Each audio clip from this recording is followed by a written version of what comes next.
आज फिर से आपका स्वागत है। यह है हमारा पार्ट 5 और आज का हमारा जो डिस्कशन का टॉपिक है वो है रेजिस्टेंस टेम्परेचर कोएफिशिएंट। अगर पार्ट 4 तक आपको कोई doubt, confusion, don't forget to do comment below. अगर इसके रिलेटेड भी आपको कोई डाउट है तो don't forget to do comment below. I will try my best to help you in the best possible way. नमस्ते and welcome to the Nihar academy. मैं हूं Surbhi Dave. Engineering, maths as well as physics की latest update के लिए don't forget to subscribe and visit our channel. चलिए सबसे पहले आज हम ये जानेंगे कि जैसे ही हम टेम्परेचर की वैल्यू में चेंजेस करते हैं तो उसकी वजह से मेटल पे उसकी क्या इम्पैक्ट आती है। तो चलिए सबसे पहले हम केस ले लेते हैं कि रेजिस्टेंस की वैल्यू में क्या इम्पैक्ट आएगा। तो जैसे ही हम टेम्परेचर को बढ़ावा देते हैं उसके साथ जो मेटल है उसके जो एटम है उसको काइनेटिक एनर्जी मिलती है। वो काइनेटिक एनर्जी वाइब्रेशन के फॉर्म में होती है और एटम अपनी पोजीशंस पे वाइब्रेट होना शुरू होता है।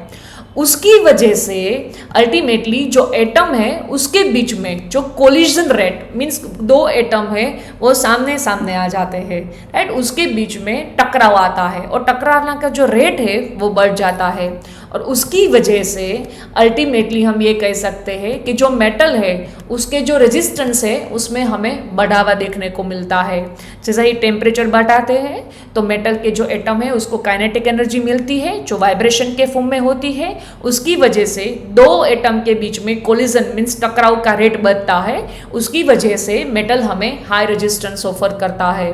सो इन मेटल लाइक स्पेसिफिकली हम दो यूज करते हैं, कॉपर और एल्यूमिनियम, जिसमें जैसे जैसे हम टेम्परेचर में बढ़ावा देते जाएंगे उसके साथ उसकी रेजिस्टेंस की वैल्यू में भी हमें बढ़ावा देखने को मिल सकता है। चलिए अब नेक्स्ट केस ले लेते हैं कि सेमीकंडक्टर पे उसकी क्या इम्पैक्ट आती है। तो जो सेमीकंडक्टर मटेरियल है उसमें कोवलेंट बॉन्ड होता है। तो जैसे ही हम टेम्परेचर में बढ़ावा होता है तो कोवलेंट बॉन्ड टूटना मीन्स ब्रेक होना शुरू होता है। उसकी वजह से फ्री इलेक्ट्रॉन की संख्या उसमें बढ़ जाती है। तो उनका हम कंक्लूजन निकाले तो हम ये बोल सकते हैं कि इन सेमीकंडक्टर मटेरियल जैसे ही हम टेम्परेचर को बढ़ावा देते हैं उसके साथ फ्री इलेक्ट्रॉन की संख्या बढ़ जाती है। इट मीन्स करंट का फ्लो बढ़ता है तो अल्टीमेटली रेजिस्टेंस की वैल्यू कम होती है। चलिए अब हम डेरिवेशन की ओर बढ़ते हैं। तो सबसे पहले सपोज एट 0 डिग्री सेंटीग्रेड पे जो रेजिस्टेंस की वैल्यू है वो है R0 और टेम्परेचर हम बढ़ा के T1 डिग्री सेंटीग्रेड करते हैं तो तब जो हमें रेजिस्टेंस की वैल्यू मिलती है वो है R1। तो अल्टीमेटली टेम्परेचर की वैल्यू में कितना बढ़ावा आया तो बिगर वैल्यू में से स्मॉलर वैल्यू हमें माइनस करनी है मीन्स T1 माइनस 0 तो अल्टीमेटली T1। सिमिलरली रेजिस्टेंस में कितना चेंजेस हुआ तो हमें बिगर में से smaller value minus means R1 minus R0 जिसको हम बोलेंगे अल्टीमेटली डेल्टा R। तो अब ये कंक्लूड करेंगे कि जो डेल्टा R की वैल्यू में चेंजेस आएंगे या तो बढ़ावा आएगा वो कौन कौन से फैक्टर पे डिपेंड होगा। तो कि सबसे पहला it depends upon initial value of the resistance और दूसरा है it is directly proportional to the increase in the value of the temperature means ultimately T1।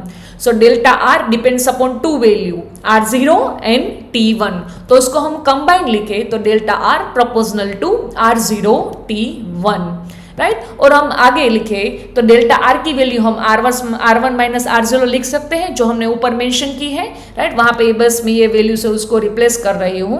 अब मुझे नेक्स्ट स्टेप में ये जो प्रोपोर्शनलिटी की साइन है वो निकाल के मुझे इक्वल टू की साइन लिखनी है तो मुझे साइंटिस्ट का कांस्टेंट इंट्रोड्यूस करना पड़ेगा और यहाँ पे मैं जो इंट्रोड्यूस कर रही हूँ वो है अल्फा 0।